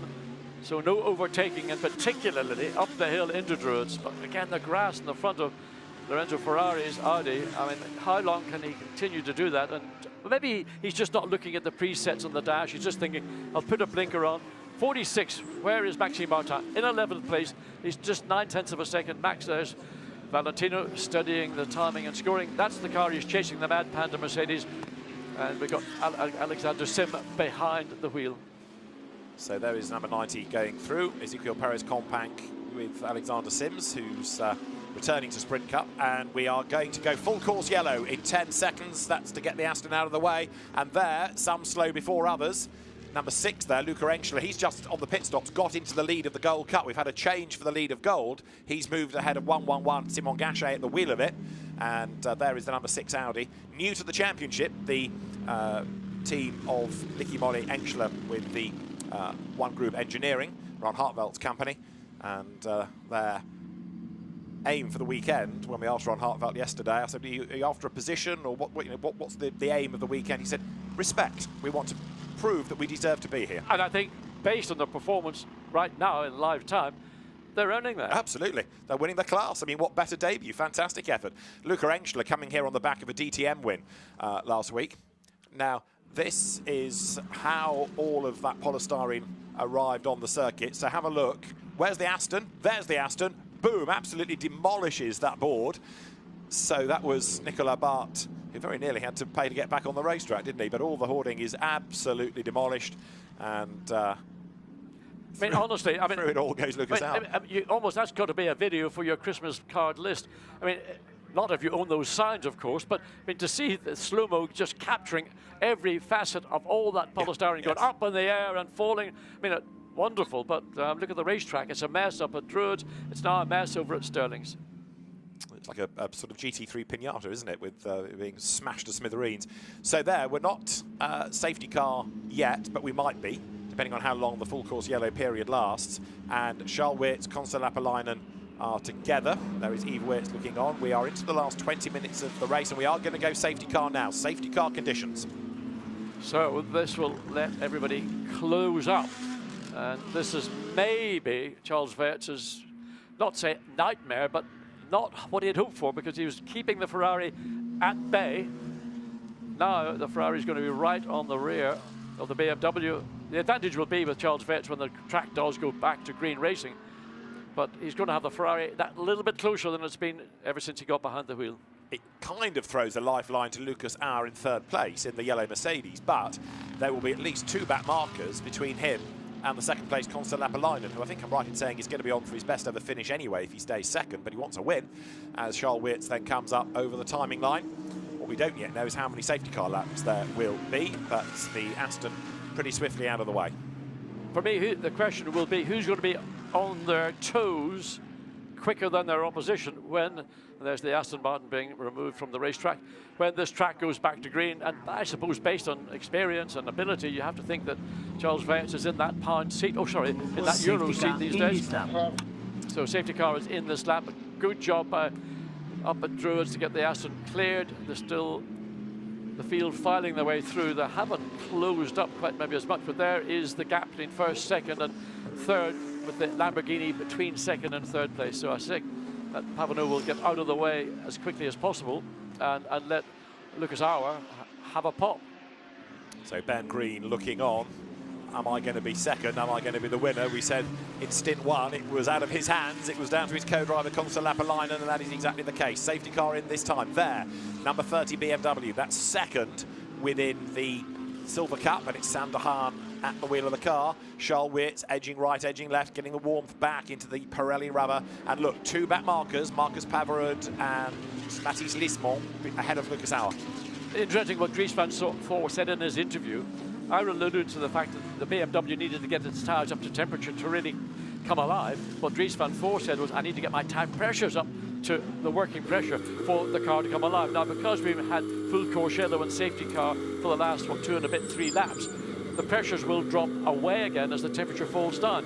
That will maybe have a bigger effect for Charles Weerts than it will have for Lapalainen behind him. Again, it's something for Weerts to have to think through to protect his lead when this goes green, and we're about to go green as the exit out of clearways.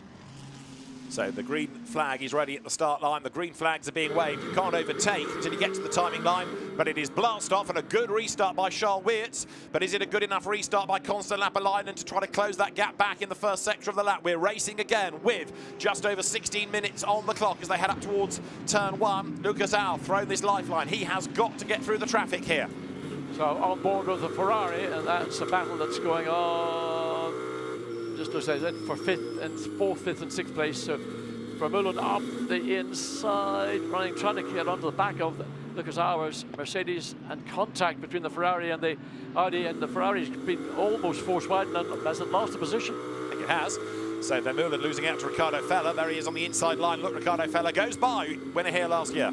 Well, Ricardo Feller ain't going to be any walk in the park to get back on terms with, because he does currently have the fastest lap of the race. True enough. And don't forget, this safety car period has been a real kick in the you-know-whats for number 69 Ferrari because of that 5-second penalty to add at the end of the race. With everybody bunched up, 5 seconds are going to drop you further. Oh, I know. It just compounds upon itself. Yeah. And I'm talking about compounding in time. Up the inside to defend. So the 21 Aston Martin is more. So it's all a bit sort of squeaky, you know what, up the inside into Sheen. Aston being hung out to dry by the 69 Ferrari. And wow, it's messy. Lucas Auer, oh, wow, what a goodness bodywork coming off the rear of the Aston as it ran wide over the exit of Sterling's. Mathis Lismont with a bit of hip shoulder being forced out of the way. You saw Benjamin Goethe making his way through on the traffic as well. So Charles Weerts comes across the line, the race leader. Half a second to the good. That's Lucas Auer going through in 3rd place. 4th, 5th, 6th. Next in the queue, Ferrari, Feller, Vermeulen. And a big send on the inside there. Look by. Maxime Martin gets up past his teammate Sam de Haan. WRT BMWs both. That was a change for 10th place. And change for 11th imminent as well, because Luca Enschler on the inside line. The Licky Moly Audi goes through. Yeah, and Simon Gachet likewise trying to slip behind, or slip ahead of the BMW. Enschler did a good job. I mean, I'm very impressed with the way that the Audi right now, Enschler, number 6 of that team, has done. Feller to the inside of his teammate, contact, and that's Lorenzo Ferrari being tagged off the racetrack into the gravel. Has he got the momentum to get out the other side? Go on, dig, dig, dig. He is going to just about make it, but Lorenzo Ferrari tumbles down the order. That was pretty brutal. That's one description. You know, teammate upon teammate's one thing. I mean, you might do it with the opposition, but doing it on your own teammate, okay, sometimes you've got to do what you've got to do, and that was a case of Ricardo Feller. Sorry, mate, I need to get ahead. I'm quicker than you. Yeah, but like you say, on your teammate, you can imagine at a tempter, that'll go down like a broken lift, won't it? Right, this is the replay of the move. I wonder will that be observed by the stewards, because you can see clearly, I mean, that was a very forced entry into Surtees by Riccardo Feller, and arguably he wasn't sufficiently alongside the sister car to claim that corner. There we go on board. Riccardo Feller lobs it down the inside, then the door's closed, and I'm stuck there, I've nowhere to go. Contact.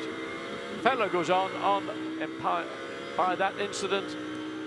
I wonder will that be observed? I think you're probably right. I don't think we've heard the last of that. Right, Charles Weert, 0.6 of a second to the good, so that suggests that the BMW's tyre pressures are back up, but Lapalainen is not fading. He's doing his level best to stay with him. Heading now into the left of Surtees, the Grand Prix part of the circuit once more, and the incident between the two Audis has been noted in race control. 13 minutes to go on this lap. 4 thousandths quicker in sector 1, the BMW over the Ferrari. That's all, just 4 thousandths. So I just wonder at this phase, which of these two cars, the BMW or the Ferrari, which is going to deliver the performance? Discount the two drivers, you have to say that maybe Charles Weert, overall, with the success he's enjoyed with WRT, is the one you would put your money on. But right now, look up the inside. Maxime Martin chasing Perez compact, trying to go a long way around, but he's decided the better of it. Into sheet curve. When you think about doing something into Stirling, it's a very difficult place to do it. Wisely doesn't. So we'll start the preparation to make a move. Can't do it into Clark or Clearways, but might be able to do it on the exit up into Paddock. Ezequiel Perez compact running in the Pro Cup. Maxime Martin likewise, and this is an on-track fight for 8th overall. Weert stretching the advantage, 0.8 last time around. Over the timing line goes the BMW, closing up under braking, heading in towards Paddock Hill Bend. Cesar Gazot, incidentally, is 6th overall there for Boots and VDS. He's under attack from Benjamin Goethe, but comfortably leading silver as Sam de Haan was being forced back through the traffic a couple of laps ago, and Luca Enschler leading in gold from Simon Gachet's Audi, which is there. So there's one car between those two as well to give Enschler a little bit of protection. So people sorting themselves out, literally. I mean, there's a group of 6-7 cars coming through Graham Hill Bend, all jockeying for position. Sam de Haan we see there in the BMW, currently 11th, and then he's got Gachot, Dono. I mean, the 71 Ferrari we saw was blindingly quick with Dono behind the wheel of practice and pre-qualifying. The Porsche, we haven't seen it, talked about it, what we did briefly on the opening lap. Yeah, for the wrong reasons. Sven Müller has got the car up into 18th place and might gain before the end, of course, everybody all in the line. That late race safety car period and the bunching means that there's no real chance of traffic to help Constant Lapalainen, because I don't think they're going to need to think about that markers before the checkered flag, unless somebody has an off and falls out of sequence. Just to show how big a penalty it was for that contact between Riccardo Feller and Lorenzo Ferrari. Lorenzo Ferrari is now all the way back in 20th position, whereas, oh dear me, Porsche up the inside. Yeah, that was Müller getting involved with Hugo Kirk in the silver Audi. He's gone by, but it all got a bit leery.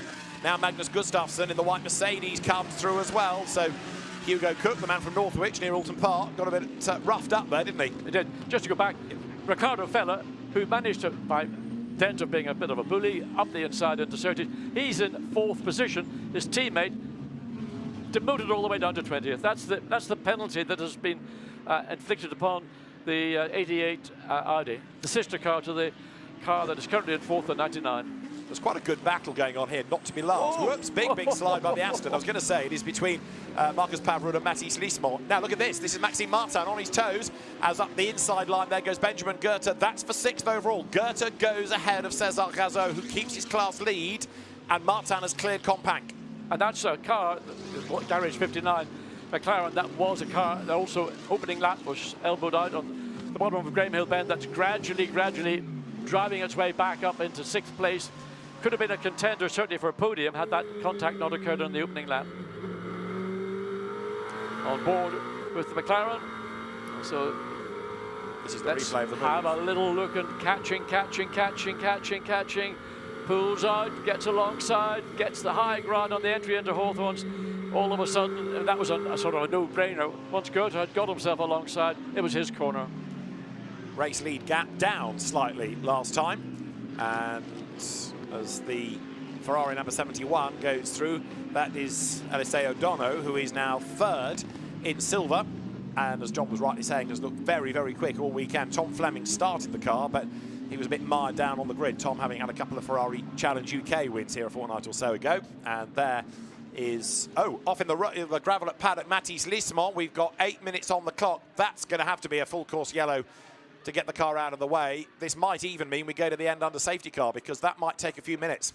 I think it was that car we saw coming out of Graham Hill Bend a lap early that looked well off the pavement. That you can see well and truly off the line coming into Paddock Bend. Got back onto the black stuff, but just the momentum carried it into the gravel.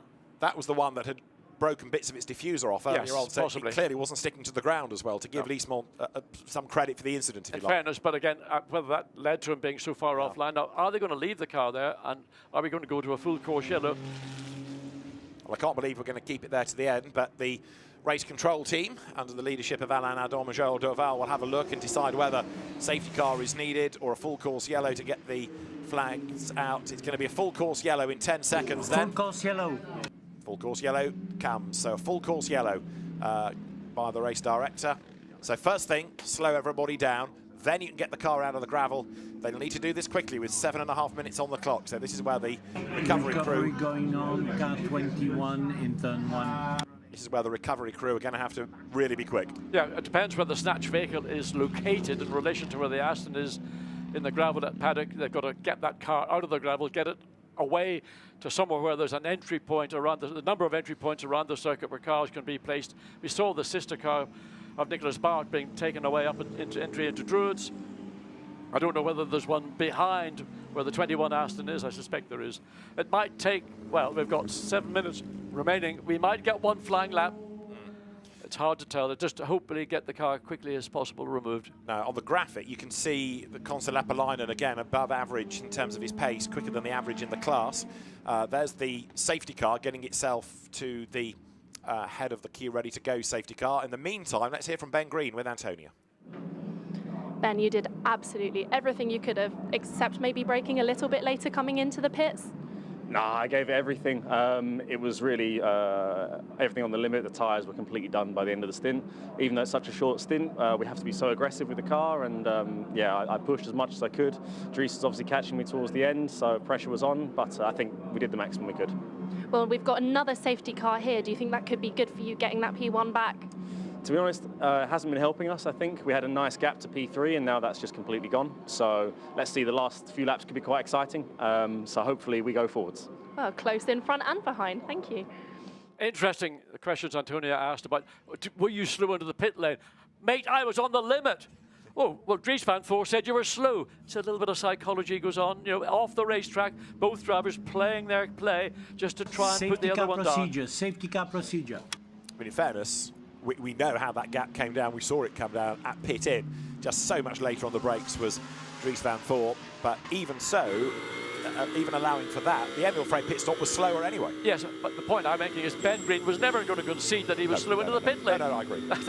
This is where this interplay between competitors. You know, no, I wasn't slow. Well, you were caught. We could see it. But I was on the limit. My tyres were knackered, whatever. Yeah. All right, safety car as you've seen. And there's the Aston nearly out of the way.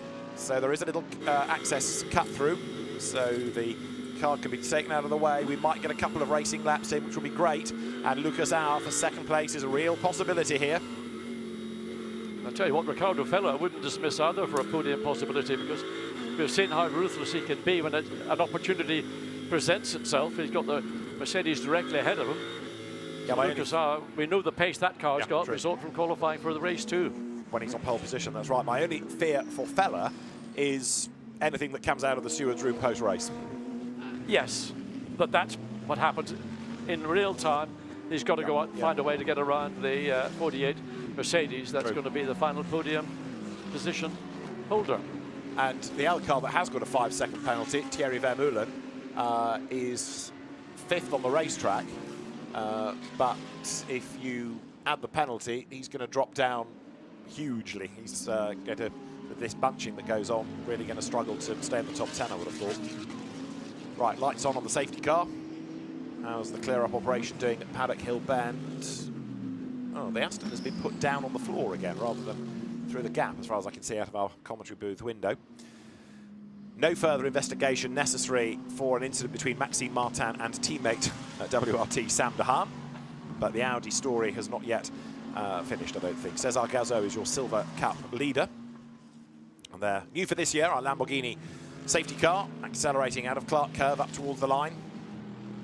Charles Wirtz, the driver of the first race car in the queue. Conte Lapalainen second, Lucas Auer third, Ricardo Feller fourth, Thierry Vermeulen fifth on the road, and Benjamin Goethe sixth. That's a good recovery. Excellent. Just before the race got underway, I was standing beside the safety car, taking a couple of sort of happy snaps for a friend. Yes. And there was a young boy, maybe a 5-6-year-old boy, came along. The door was open, and you want to see his face, his eyes when he looked inside. He was absolutely, couldn't believe his luck. Great to see a young man, young child, having a dream fulfilled. He happened to have a toy of a Lamborghini in his pocket, apparently, as well. Made his day. And did he meet you as well?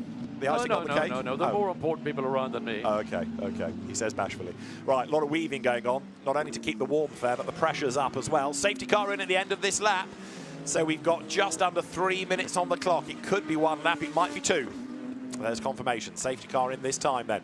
Wirtz, Lapalainen, Auer. It's going to be a really frantic finish to the race. Well, Charles Wirtz did an excellent job on the restart when we had the first full course yellow safety car intervention, and there's no reason to believe he's not going to repeat that. The gap as they came across the line, okay, behind the safety car.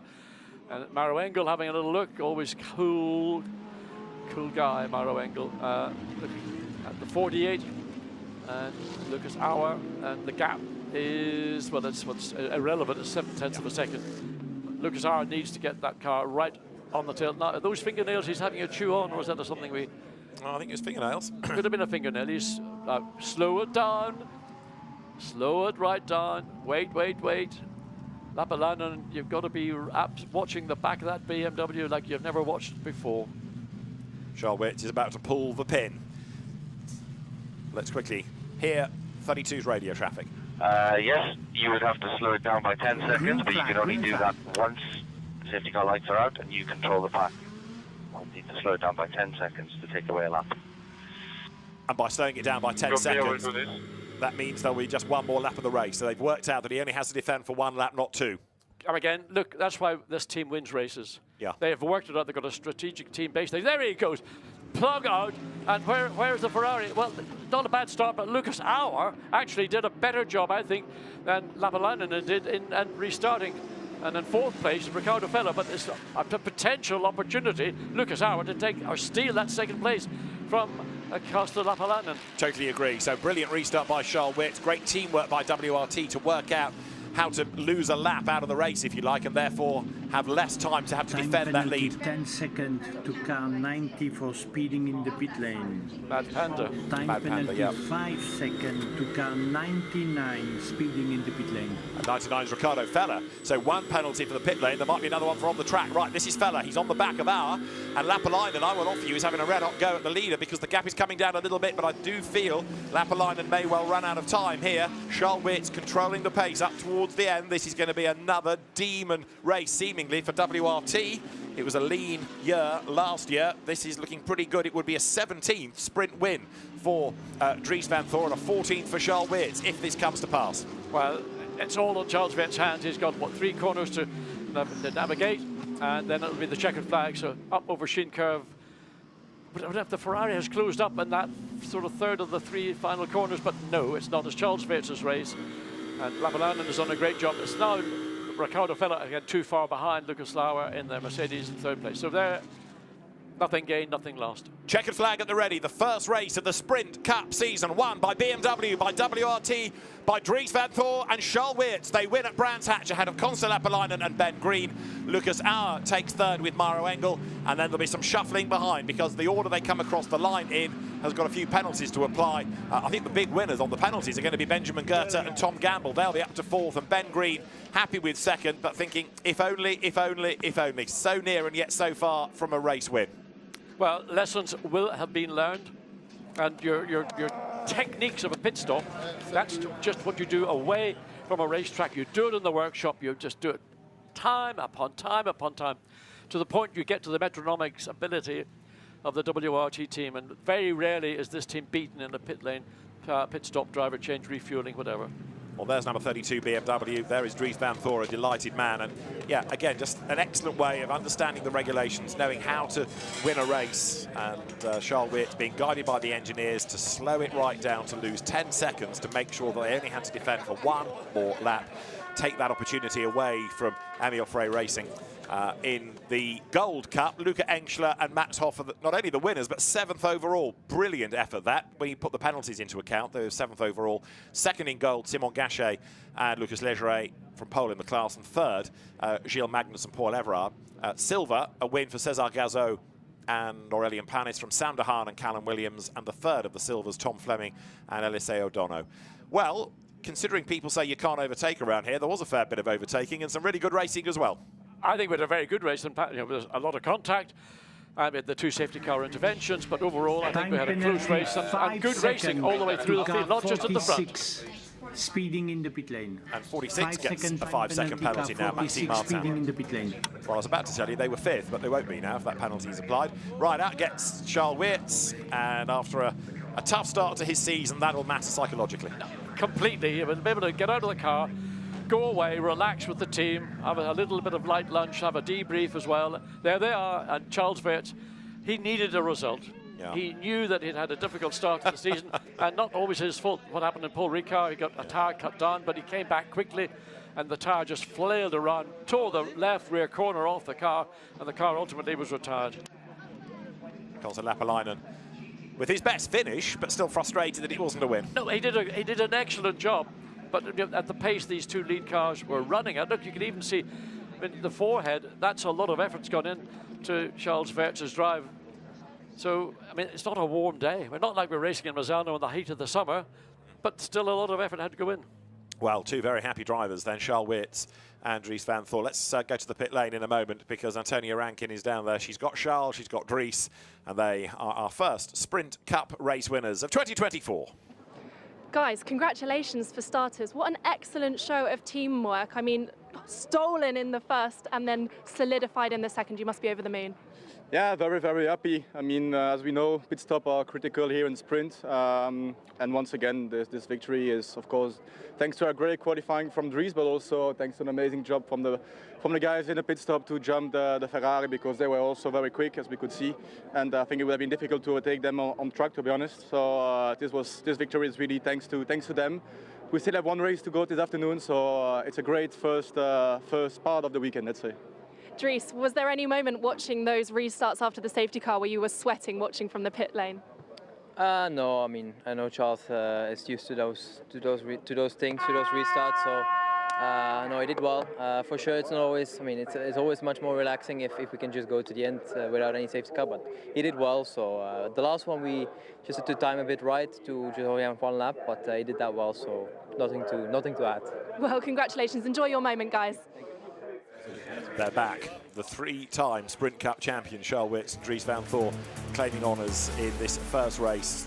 Perfect. Job done. Teamwork, pace, everything. Yeah, I mean, well, this is the last race this driver pairing will have done this morning. They've got to go again this afternoon. And this car, the 32 BMW, is going to start on the 5th row of the grid. Charles Weerts qualified it, didn't manage to qualify as well as his teammate. They're going to have an entirely different afternoon to the morning they've had here at Brands Hatch. And could it have been a different story had the Maxi Goetz Schulgun on Mercedes been in the race? Possibly. I think it would have struggled to make up from the 6th row, but a great job done certainly by Charles Weerts and Dries van Thor. Winners once more. Win number 17 for Dries, 14 for Charles Weerts.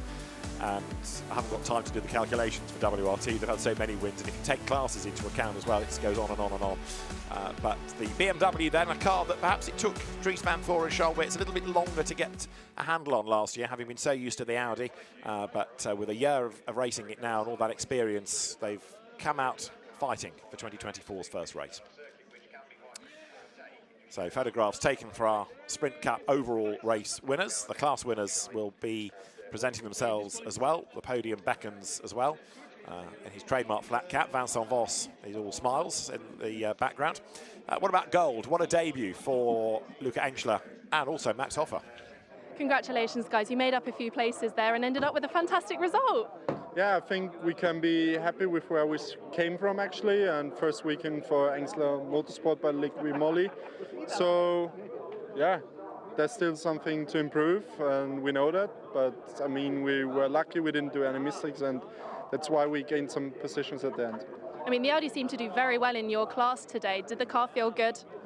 Yeah, car was good. Obviously still a lot of homework for us as a team, but it's a journey that we are starting, so yeah, happy to be here. Obviously it's good for the team, they've been working very hard, but obviously it's not, let's say, the final goal to be here. Obviously we still want to chase the big boys, but yeah, all good so far. Great, congratulations guys, thank you. Well, for a team that came here looking for respect, they've got a class win first time out. Perfect. Absolutely, I mean, that's what you call a good news story. And Mauro Engel looking at the front of his car, third in the end, number 48 Mercedes. The penalty for Martin and Rossi puts them 15th. The penalty for Vermeulen and for Altway 11th, and Ricardo Fellers 2 penalties, 10th place. It's being shown as that car. Yes, I mean that a 99 Audi should have been potentially a podium winner, but because of incidents, it's dropped its way all the way down to 10th. Now, what about the silver winners, Cesar Gazzo and Aurelien Panis? 5th overall, and a class win in this first Sprint Cup race. They're with Antonio. Aurelien, I'll come to you first. You've won here before. Is it just a sweep this time? Yeah, really happy with this first race, first victory in Silver Cup for us. It was a goal, but yeah, it was a great race from Cesar also, in second stint, because it was not easy with 2 safety cars. So really happy and really good result overall. I think we end up P5, so it's really good for the team, for everybody. I'm just really happy. Yeah. And Cesar, yeah, just like Aurelien said, you did a really great job of controlling your race in the second stint. Yeah, it was the main thing that I had in mind, was controlling the race, don't take any risk. But it was stressful until the end with the safety car. It was not easy to manage, but it was really amazing. I'm really happy with the work of the team, with the pit stop. So now we need to enjoy the podium and be focused for the race too. Congratulations, guys. Breathe now. So good result for one side of the Boutsen VDS garage. Not a great result for the Pro Cup car. Didn't even start, just did that formation lap and then retired, so never actually got into the race, and that will be a massive disappointment, and there'll be an awful lot of questions being asked as to what happened there. Right, penalties to be applied, and once that has been done, a race order that is provisionally like this. Dries Van Thor and Charles Weerts win by 0.6 of a second from Ben Green and Consta Lapalainen. Mauro Engel and Lucas Auer taking third from Tom Gamble and Benjamin Goethe. Good recovery that, ahead of Aurelien Panis and Cesar Gazzo, your silver winners. And then the gold winners are 6th, Max Hofer and Luca Engstler. Callum Williams and Sam de Haan 7th from Legeret and Gachet. Fleming and Dono and Arca and Feller 10th in the end with their penalty. Christopher Haase and Lorenzo Ferrari 17th after the contact that put the car off the road. Not a great race for Comtu, with 2 of its cars the retirements and the non-starter from Boutsen VDS. So a pretty torrid race for one of the favourite cars as far as not just race results, but the championship outcome was concerned pre-event. Gertz, Gounod, 2 factory drivers. People thought, yeah, that's going to be hard to beat, but the net result was the car didn't even get into the race. Let's look at the highlights of race 1. It was a great start by Ben Green from pole position, with an inside line claimed by Dries Van Thor. That put the BMW second as they dived through Paddock Hill Bend for the first time, only for Mathieu Drudi to fight back on the outside, and they traded second around the first lap as there was contact. Thierry Vermeulen and Jaco Altway's Ferrari getting into the back of Tom Gamble's McLaren. Altway copped a penalty for it. Gamble dropped way down the order. And then Patrick Niederhauser got it all wrong going into Surtees and flew off the road all over the grass, and that put the car into last place. Van Thor finally made the move coming out of Clark Curve, and he was ahead as they got to the timing line for second place. And then he started to attack that gap to Ben Green. He brought the gap down and down. It was 2 seconds before they pitted, but with Dries Van Thor braking much later at pit in, he closed right up, and then a faster pit stop meant that the BMW leapfrogged the Ferrari. On pit exit, BMW was ahead, as then Thierry Vermeulen ran off the road at paddock, Ricardo Feller having done likewise in the Audi. So 2 cars slightly delayed. We then had a safety car period to retrieve the parked Comtu Aston Martin of Nicolas Bart from Druids, and on the restart, Ricardo Feller made a move against Lorenzo Ferrari. Teammate on teammate, and the contact fired Ferrari through the Gramble. And that wasn't our only safety car period. The second one was for, yes, a Comtu Aston Martin, Mathis Lismon in the gravel at Paddock, and it was just a 1-lap restart, beautifully controlled by Charles Weerts as he came through to score victory in the first Sprint Cup race of the year. The WRT for BMW, Charles Weerts and Dries Van Thor win at Brands Hatch.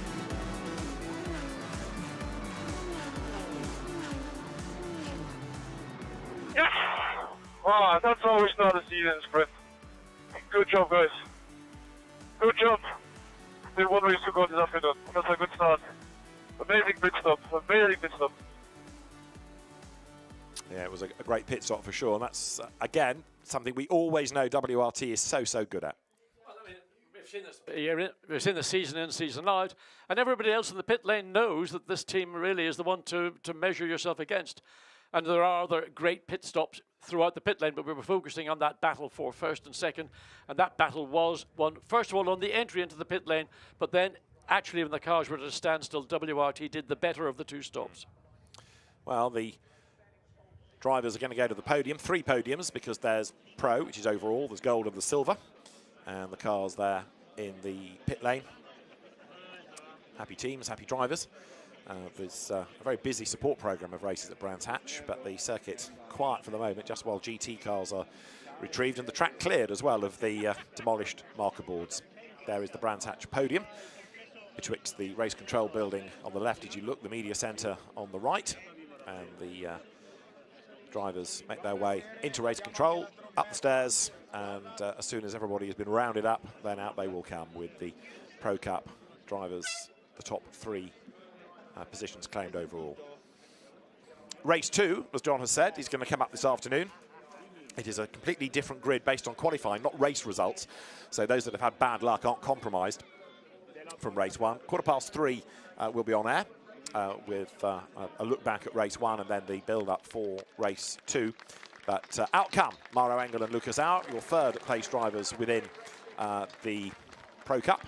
Third overall, Mauro Engel and Lucas Auer, joined by Ben Green and Konstantin Lapalainen in one of those close but no cigar, if only situations. Best result for both, but not a win. But for WRT, the team is represented on the rather cramped podium, and it's going to get noisier in a moment as the race winners step forward. And those race winners are Dries van Thor and Charles Weerts. For Team WRT, Dries van Thor and Charles Weerts win at Brands Hatch in the Sprint Cup. And a great drive by both and a great pit stop helping them on their way. The Belgian team victorious in race 1 of the Sprint Cup season.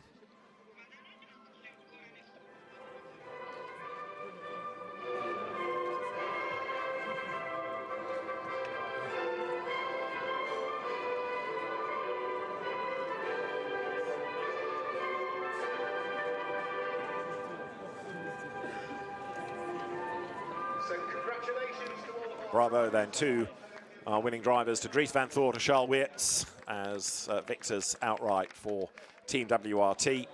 And the trophies to be presented then in reverse order by Jeremy Aston Phillips, the director of Rover UK, Rover Motor Oil, which is the official oil partner nowadays on Fanatec GT World Challenge. Trophies go to our second crew, already in hand of the third, and then it'll go to the team and then to the winning drivers. But that is, in a sense, a throwback to 2 years ago, and that kind of dominance in Sprint Cup of Weerts, Van Thor, WRT. Yes, and I mean, obviously going from an Audi to a BMW, totally different philosophy.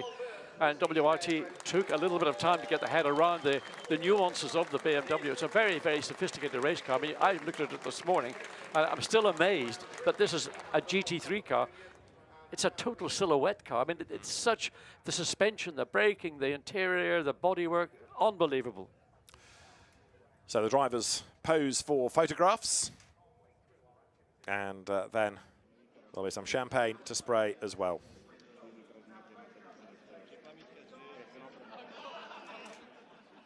So there, Dries van Thor already celebrating. Charles Weerts biding his time, but that, as we've been saying, means a lot. That rights a few wrongs after some bad luck of late. Konstantin Lapalainen and Ben Green certainly working well as a combination already. Well, I tell you what, Charles Weerts has got more than 0.75 millilitres of champagne in that bottle. It must have been a Magnum or something. Poor Dries van Thor, champagne, sticky, gets in your eyes, smart, awful.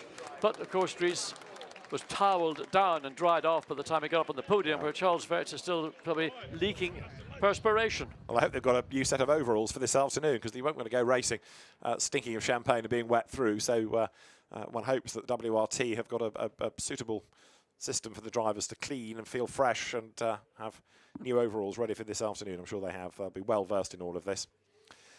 So let's have a quick look at how points are for the Pro Cup in sprint. It's obviously the race results. Van Voor and Weerts are your championship leaders. Breen and Lapalainen are and Engel third, and then Gamble and Goethe are fourth. Aurelian Panis and Cesar Gazzo fifth. Luca Angelo, Max Hofer sixth. And they lead their respective classes, of course, after their race wins. Now, we have another race to look forward to. 3:15 will be on air. We'll see you later in the day for race 2. Goodbye from fans.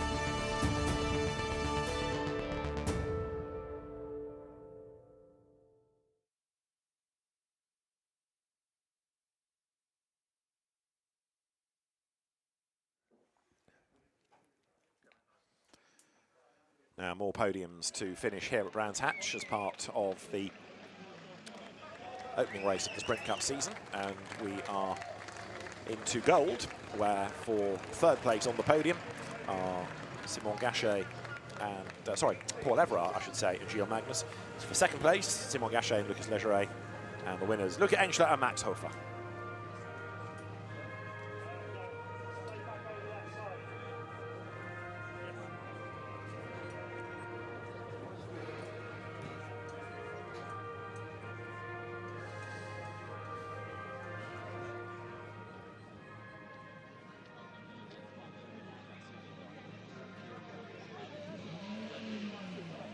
A team new to the championship, and a very good result first time out for Nicky Molly, Team Engler by one group. Ron Hartfeldt's one group engineering company joining forces with Franz Engler's team. And on the back of a DTM win, a class win in Fanatec GT first time out, that's pretty decent, isn't it?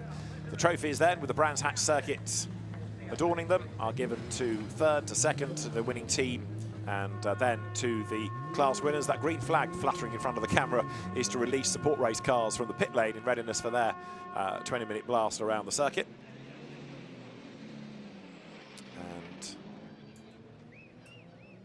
in a moment, drivers will be, once the photographs have all been done, celebrate with that champagne. But that will be a real boost to the Engler team when it coming in and taking a win first time out. I mean, you couldn't have a better dream. I mean, it was a dream when they arrived at Brands Hatch. There they are on the winner's podium. They've won their category, the gold category. I mean, how much better can it get in race 2 this afternoon? All they're going to do is focus on winning their category once again. Might be slightly more challenging because it depends on what will happen in that 1 hour later today.